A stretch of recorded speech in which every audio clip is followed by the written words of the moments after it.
How's it going, people? Welcome back to the channel. In today's video I'm talking you through 3 manufacturers that went from hero to zero. Now by that I mean they went from making incredible, nice, great cars to suddenly creating really bad cars, but more importantly than that, they went from being truly stable and useful manufacturing businesses to being basically flops to some degree. There are other videos like this on YouTube and many of them just say, oh yes, once they made really nice cars and look at how nice that car is, and then look at how not nice that car is. They went from making nice cars to not nice cars, and that's not what this video is about. This video is about looking at the underlying factors behind these businesses that made them ultimately go from building incredible cars and being well respected to suddenly losing all of that and losing all brand value and becoming the zeros that they have pretty much become today in some degree. So if you enjoyed this video, do let me know by hitting the like button. If it gets 500 likes again, I will make a zero to hero version of car companies that have gone from being pretty much nothing useful to making some of the best cars available. Outside of that, comment and subscribe for more wiki car content. Without further ado, let's get into the video.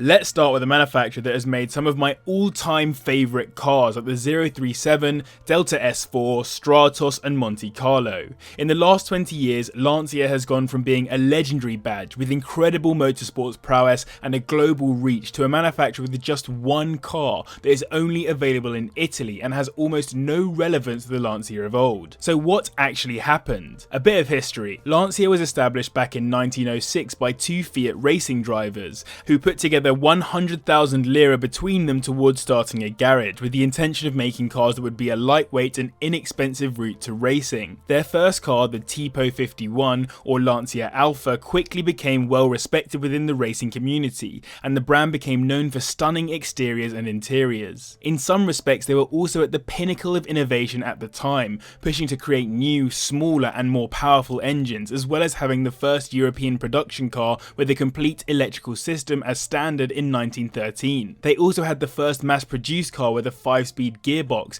and the first production V6 engine, with many previous industry-leading V8 and V12 engine experiments. Despite all of these innovations, the company was still losing money by the late 1960s, which is when Fiat got involved to take over in 1969 and propelled them further forwards into creating the Gamma, Beta and legendary Stratos, proving they really wanted to maintain the high level of respect the brand had gained. Prior to this, Lancia had of course already been heavily involved in motorsports, with 2 wins and 10 podiums in Formula 1, and Alberto Ascari actually put one of the Lancia F1 cars in the water at Monaco's harbour. All this effort to go racing wasn't helpful for their financial situation though, and they ended up transferring the remnants of their team to Scuderia Ferrari, and Juan Manuel Fangio actually won the 1956 championship with the Lancia Ferrari car. But it was rallying where Lancia really excelled. After Fiat took over, the Stratos helped Lancia to become one of the most revered names in the sport, winning the 74, 75 and 76 World Rally Championship titles back to back to back. The 037 took the 1983 Constructors title in the terrifying Group B class, and the Delta had 6 consecutive Constructors victories from 1987 to 1992. Lancia remains statistically the most successful manufacturer ever to take part in rallying, and the Delta is the most successful individual car in WRC history. Not as relevant, but it's worth also mentioning the beautiful Lancia Delta S4, which is the car that Henri Toivonen sadly died in, which led to the end of Group B as a class. If you've ever seen one in real life, I'm sure you'll agree they're an absolute marvel to behold. Lancia were also successful in sports car racing, with championships in the 1979 and 1980 World Championship for Makes, 1981 World Endurance Championship, and 1980 DRM, the predecessor to DTM, all in the Lancia Beta Monte Carlo Turbo. They even took on Porsche's 956 with their LC2, but despite getting 13 pole positions, it had very poor reliability and fuel economy, which stopped it from being particularly successful. And with that comes a turn in Lancia's history. It all sounds so great up until this point in the video, if only it could have ended there. How did Lancia go from hero to zero? Lancias did not sell well in the US after being introduced from 1975, and were withdrawn by 1982. In 1980, their brand reputation tanked in the UK after the Beta models were announced defective due to suspension subframe corrosion, and Lancia had to buy the cars back from the owners. Lancia never recovered from this and withdrew from all right-hand drive markets in 1994, with only the Delta making any real inroads up to then thanks to its rallying prowess. Throughout the 1990s, Lancia started to share more and more parts with Fiat and became less sporty, more functional, with cars like the Depra, Kappa, Libra, Musa, Zeta and Fibra. What a far stretch from the Lancia there once was. These cars were, unsurprisingly, less popular, and with Lancia pulling out of more markets, they produced fewer cars year on year, from over 300,000 in 1990 to under 60,000 in 2019. They went from being this innovative brand with beautifully designed sports cars with racing pedigree to making, in mine and many others' opinions, some of the wettest cars around. As part of the Fiat Chrysler Automobiles group, Lancias basically just became debadged Chryslers, with the 300C we get in the UK being the Thema or the Tamer in various markets, or the Chrysler Ypsilon being the Lancia Ypsilon. As I mentioned before, the Ypsilon is the only remaining car under the Lancia badge, and it is only for sale in Italy as of 2017. It was the second best selling car in Italy in 2019, but this is still a far stretch from the Lancia we once knew and loved. Honestly, if I became an overnight billionaire, I would try to buy Lancia and return it to its former glory. Just a reminder, if you haven't hit the like button yet and you're enjoying this video so far, make sure you hit it. Also hit the subscribe button and go follow me on Instagram at CarsWithJB for daily uploads of car content. It's all good stuff. Next up, we have a much bigger brand that's at a slightly slower decline, but is still seemingly struggling to bring back its former glory. I'm talking about Peugeot. We don't need as much of a history lesson with Peugeot, but it's worth mentioning that the brand started back in the 19th century manufacturing all sorts of stuff like coffee, pepper and salt grinders. They grew into cars and bikes, and by 1889 had already produced their first steam-powered three-wheeled car, so they've been around a long time and have seen many stages of automotive history. The badge sort of represents this as well, as it was originally meant to symbolise speed, strength and flexibility, all things required to keep on top of the ever-changing automotive industry. They've done some incredible things since their inception, including working with Ettore Bugatti to build an engine back in 1912, and even won the world's first official motor race with a 3-horsepower car. They've also weathered some difficult storms like the Great Depression, which massively impacted their sales,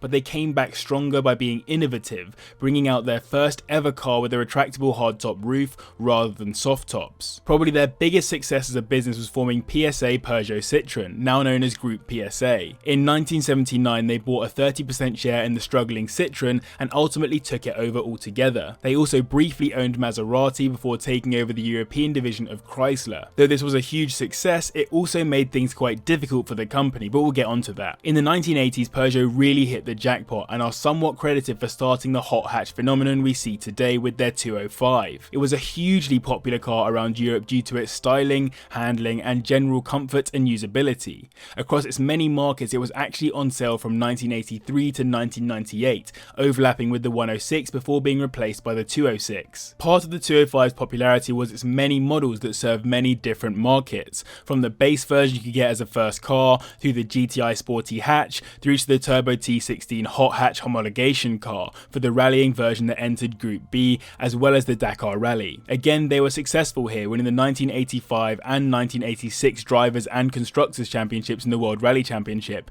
beating out the Audis, Lancias and Fords. The 206 picked up where the 205 left off as well, with Marcus Gronholm taking WRC Drivers Championships in 2000 and 2002 and Constructors Championships in both of these years, as well as 2001. These victories helped push Peugeot forwards into people's minds as a brand of choice, as they wanted a slice of that success.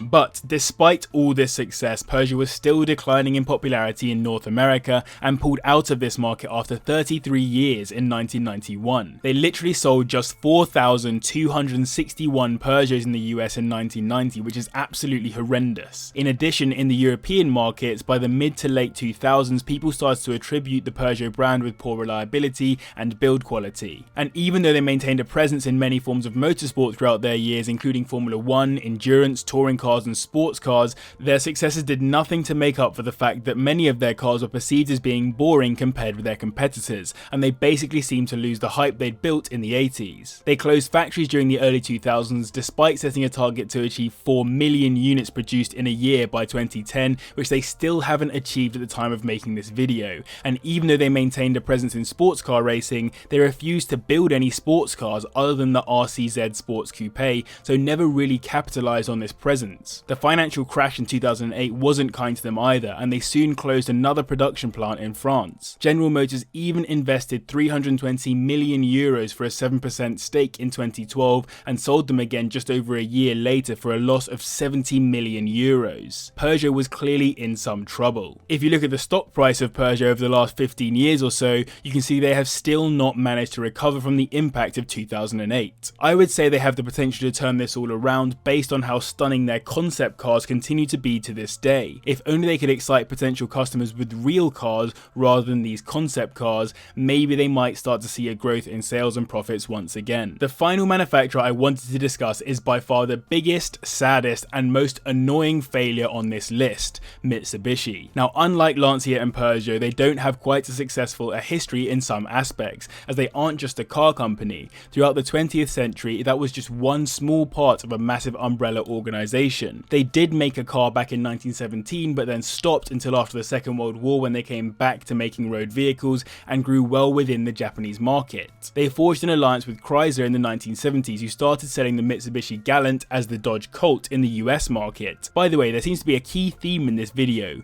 All three manufacturers have had some kind of agreement with Chrysler in the run-up to their ultimate decline. Coincidence? I'll let you decide. Anyway, the deal was originally very positive for both sides and pushed Mitsubishi's annual production from 250,000 units annually at the start of the 70s to 1 million units by 1980. But their relationship started to erode as Chrysler decided Mitsubishi were becoming a competitor in some of their target markets, whilst Mitsubishi felt Chrysler were having too much of a say in their operations. This didn't stop Mitsubishi, who expanded further, with new operations in China bringing their production up to 1.5 million units annually. The company went public in 1988, with key shareholders being Chrysler and Mitsubishi Heavy Industries, and in the 1990s, some solid strategic decisions helped the brand to grow well in certain areas, both in Japan and worldwide. Most notably, the Pajero was hugely successful in Japan, despite many manufacturers suggesting an SUV wouldn't succeed in Japan, helping Mitsubishi to have an almost 12% share of the Japanese market in 1995. Simultaneously,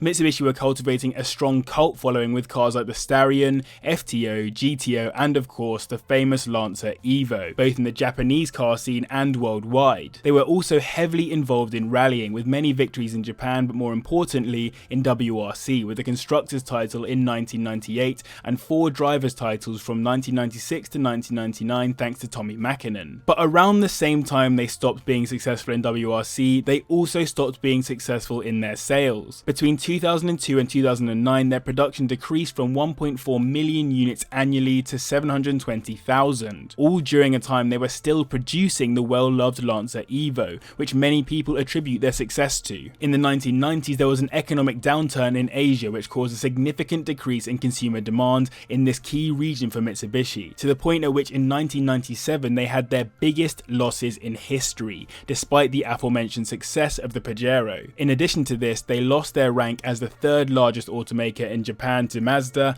and their stock price fell so much they had to cancel any dividend payments at the end of the financial year. It got so bad that they pulled in a new president and tried to restructure, which worked initially but still struggled, meaning by the end of 1998 they had 1.7 trillion yen in debt, which is approximately $16 billion or 13 billion pounds in today's money, adjusted for inflation. That is insane debt. Things only got worse for Mitsubishi, as between 2000 and 2004 they were forced to admit to 30 known defects on cars they had continued to sell dating back to 1977, which meant they had to recall almost 164,000 cars and repair almost 1 million cars. This led to the resignation and arrest of the company president, as well as 23 other employees. Desperate, Mitsubishi tried to boost sales in the US through a new finance scheme called 000, 0% deposit, 0% interest, and $0 monthly payments for 12 months. This worked at first, but after that 12-month period, many credit-risky buyers couldn't afford to make payments and defaulted on the finance, leaving Mitsubishi with their used vehicles and no money. Not to mention the fact that these used vehicles were worth less than they cost to manufacture at this point. Basically, a massive screw-up. In the backdrop of all of this, they had declining sales worldwide, leading to an end of Australian, Western European, and North American production, meaning most of the staff in these regions lost their jobs. The final nail nail in the coffin came in 2016 when rival Nissan found Mitsubishi had been providing incorrect fuel economy figures for 25 years, and in reality their figures had not complied with Japanese regulations at all during this period. Nissan ended up taking a controlling share in Mitsubishi, making them now part of the Renault-Nissan-Mitsubishi alliance. So no, it's not as simple as Mitsubishi used to make cool cars and now they make boring cars. It's a mixture of unfortunate financial circumstances and diabolical management throughout the last 30 years that have led to these boring cars. So I hope you enjoyed this video. If you did, do hit the like button as I mentioned. Massive thank you to the patrons as always. Let me know your thoughts in the comments down below about the 3 manufacturers that I've chosen. But as always, remember to like, comment, subscribe, all that great stuff, and thank you very much for watching. I'll see you in the next one.